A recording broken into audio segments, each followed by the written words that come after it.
Good morning and welcome to the news on New Day live from the John Hammond Street at Kanda here in Accra. My name is Judith Awachi Tando. Coming up this morning.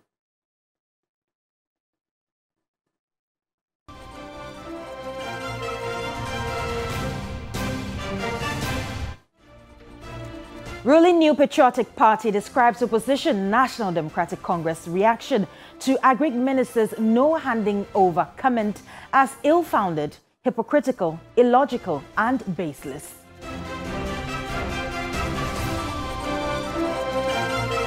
Also, World Bank and International Monetary Fund Spring meeting enters second day today, April 11.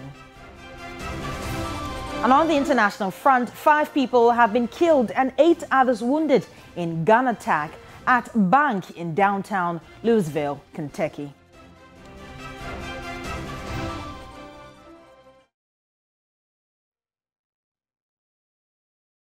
We start in Washington, and global leaders are gathering in Washington for the spring meetings of the International Monetary Fund and the World Bank Group. Now, the annual meetings attract finance ministers, central bank governors, corporate executives, academia, among others, to discuss issues undermining global economic growth. Now, the gathering comes amidst worsening economic concerns, the lingering war in Ukraine and its spillover effects, and mounting debt crisis in developing nations. The conversation back home in Accra has largely centered about the revenue bills that were recently passed by Parliament. We had some government officials indicating how important, how crucial the revenue bills were to the passage of the ultimate approval from the board of the IMF for Ghana's bailout request. But we also know that's one part of the conversation, because we are seeing restructuring the external debt of the country becoming more or less a major hurdle. We've heard from the Paris Club saying that the country needs to do some sort of fiscal adjustments as far as the size of the government and the government expenditure are concerned. We've heard also from China indicating that its portion of Ghana's external debt is about 5%. So China is really not the problem. They should find a way to solve the debt issues with the rest of their creditors, and China is willing to cooperate. But what the challenge could be is that China is also indicating that the World Bank Group and the IMF should also be part of the debt restructuring that they are expecting the external lenders to incur as far as losses is concerned. And if the IMF and the World Bank are concerned to helping Ghana come out of the storm, they should also be ready to incur some of these losses as far as they are asking the external creditor committee to incur.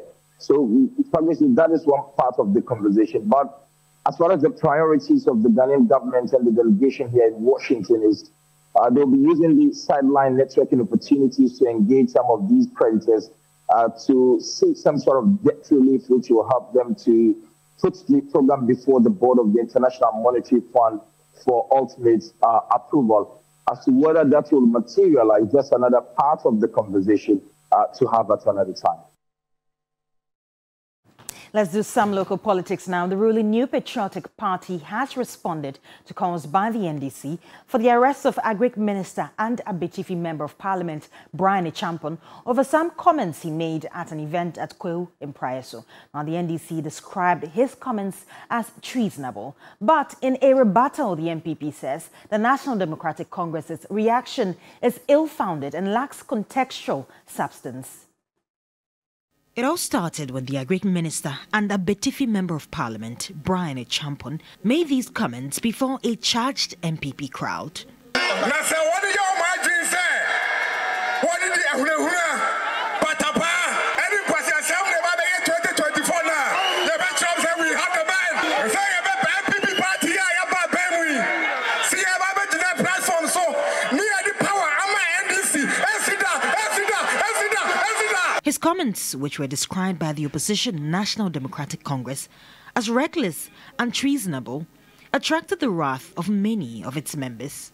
The statement signed by NDC General Secretary Fifia Vikwete noted that such comments truly demonstrate a patterned, well-rehearsed strategy of the New Patriotic Party going into the 2024 presidential and parliamentary elections. It further called on the Ghana Police Service to act swiftly in arresting Brian Acheampong for his comments. But the New Patriotic Party, NPP, in a rebuttal noted that the NDC reaction is not only ill-founded, hypocritical, illogical and baseless, but also one that lacks contextual substance for the consumption of the discerning Ghanaians. They further stated that Brian Acheampong's comments were only in response to many other comments made by some NDC officials. The party rather called for the arrest of both former President John Dramani Mahama and NDC party chairman Asiedu Nketia for comments made in the past. Brian has not been silent. He cited in a post condemning the NDC for majoring in the minors instead of coming up with strategies to help the party win the upcoming elections. Pressure continues to mount on the Peace Council to intervene. Judith Awochitando, TV3 News. Meanwhile, the Deputy General Secretary of the National Democratic Congress, NDC, Mustapha Bandi, says NDC would advise itself if the police service fails to arrest and prosecute the Agric Minister and Member of Parliament for Abetipi, Brian Acheampong. Government and its officials have become a bunch of lawless individuals that would want to threaten the democracy of our country. I can assure the Ghana Police Service that if they don't pick up Brian Acheampong, we will practicalize his threats against him. Whatever he is calling against the NDC, we will take precautions, we will be ready for him, and we will come strong against him. We cannot live in a country where government officials take the pageantry to be threatening the lives of people. Gradually, the Nanado-led regime is destroying the democracy that Ghana have enjoyed. Now, away from politics, expectations are extremely high when visiting a place for the very first time. My colleague George Queening has returned from his Kwewu Easter trip as a first-timer and reports. I had a lot of chills when I was assigned to Kwewu to cover stories on the Easter festivities. The team left at dawn in order to skip traffic on the Accra-Kumasi highway. We got to Nkoko, and the rich greenery was a sight to behold. I chanced on these gentlemen, who were obviously en route to the rich, so I decided to engage them briefly. I've heard that is the main destination for Easter. So this time I had friends coming by from Senegal and Netherlands, so I thought, let me bring them. What activities are you going to undertake? Oh, we're going to go hiking, zip lining. I don't know what to expect, but I heard from everybody it's good vibes, nice people. So really excited, especially about the nature. Really excited. We finally got to our destination after about 30 minutes drive through the Scarp. This year's Easter is very dry. Initially, we thought things would pick up, but it didn't. Last year's was better than this year's. We parked cars for hours without passengers.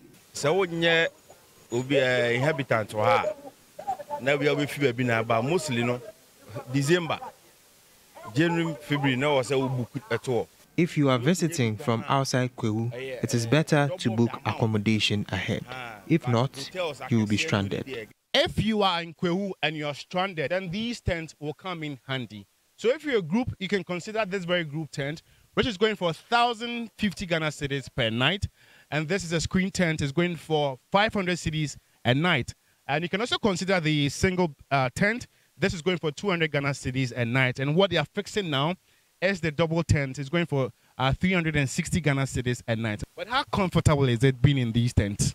It's very, very comfortable. It's just like a home. It's a mini home, actually, because we put the duvets, everything in there, and you are very comfortable. So for some of them, we give them air beds. Some we put in students' mattress, depending on your request.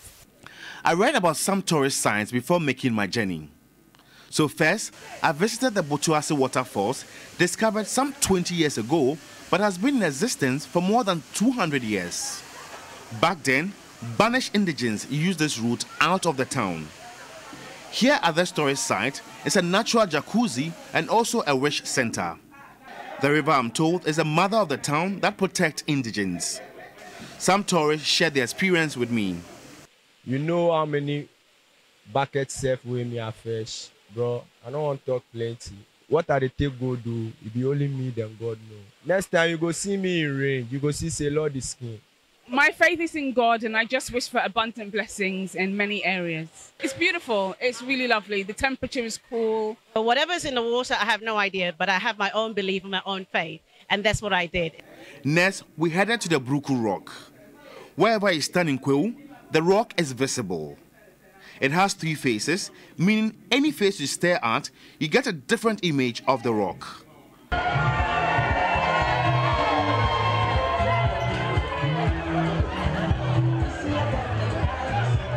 You can never come to Kwewu during this season and not experience a paragliding adventure. It's actually on my bucket list, so I started saving since secondary school to do this. One thing that fascinated me most was the mansions scattered all over the town. One exciting thing about the festivities was security. Police visibility during the day and night was appreciable. I enjoyed my trip and made memories that will forever stay with me. I wouldn't mind doing this again next year, maybe 3 solid days to maximize the Easter fun. George Quinnin, TV3 News, Kwewu Praeso, Eastern Region. Oh, that was really an interesting one. But away from that, wife of a 25-year-old man who died under mysterious circumstances in police custody says her husband was unjustly killed. Correspondent Park Kojo Peters went to Ntankofo to meet the family who are demanding justice for their slain kinsman amidst growing tensions. Family of the slain 25-year-old Emmanuel Bading, alias Abu, are still grieving over the loss of their kingsman. It's been more than a month since Emmanuel's family reported he went missing at Ntankofo in the Western Region. According to sources, it coincided with a police's raid on the community, after which some youth were arrested over alleged narcotic offences. One of the victims arrested that day is Rambo. No police no trace be of our talent and what's the name pick a corner now when so he be cool now then. The police were looking for one Watara and wanted to know if it was the same person calling my phone. They called him to come over and bail me from the station. They showed him narcotics and said they took them from me, although I told them I found it on the floor. They arrested him and beat him up. He then told them he lives with Abu, and they hurriedly went to Abu's house.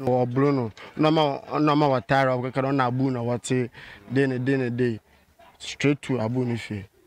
Other victims have also been opening up about the events on that day.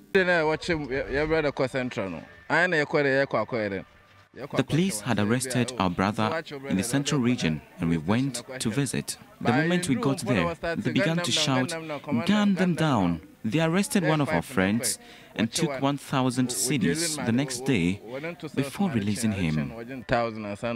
Wife of the slain Emmanuel Bading, Felicia Aqua, who could not control her tears, narrated what she witnessed during the arrest of her late husband.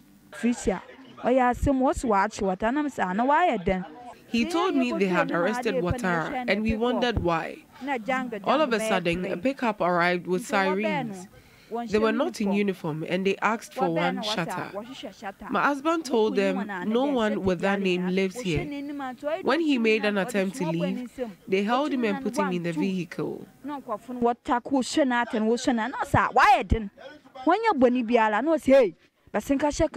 According to the family, efforts to know the police station he was sent to after his arrest on March 15 proved futile. They were later informed he had died during exchange of gunfire with the police. Letitia, who led the family to inspect the body of the late Abu at the police hospital morgue in Accra on Thursday, April 6, 2023, says the corpse was soaked in blood.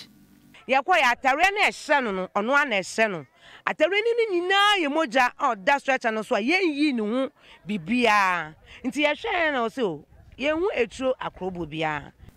corpse had blood all over, and we couldn't see any scars.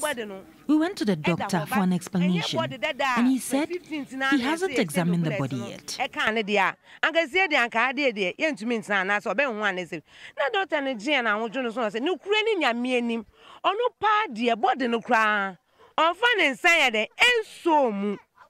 Meanwhile, one of the friends of Abu, Ouattara, who was also arrested that day, has since gone missing. The residents believe he may have also died.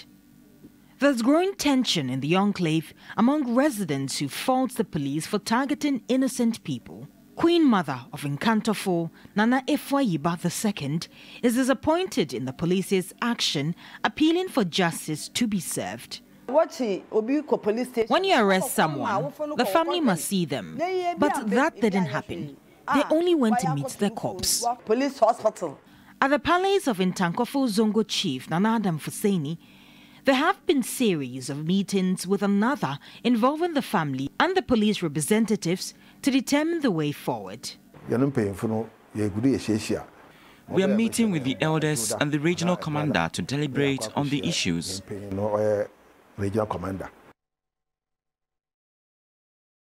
Now on to some more stories. 3 people have sustained life-threatening injuries after an articulated truck skidded off its lane and crashed into Toyota Yaris saloon car at Sokoban in the Ashanti region.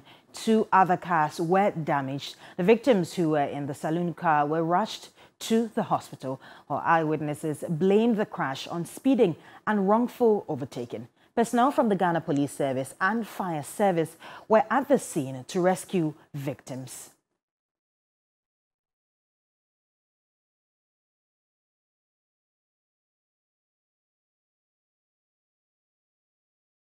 Now let's take you to Tanzania, where a rapist and murderer who escaped a South African prison by faking his own death has been arrested in Tanzania. Thabo Bester was at large for a year after it was thought that he died by setting himself on fire in his prison cell. A manhunt was launched last month after a new postmortem investigation revealed the body wasn't actually his. Bester was caught on Friday with his girlfriend and a 3rd suspect and will be expelled to South Africa. Police say they believe the trio were intending to flee into neighboring Kenya. Bester is known as the Facebook rapist for using the social networking site to lure his victims.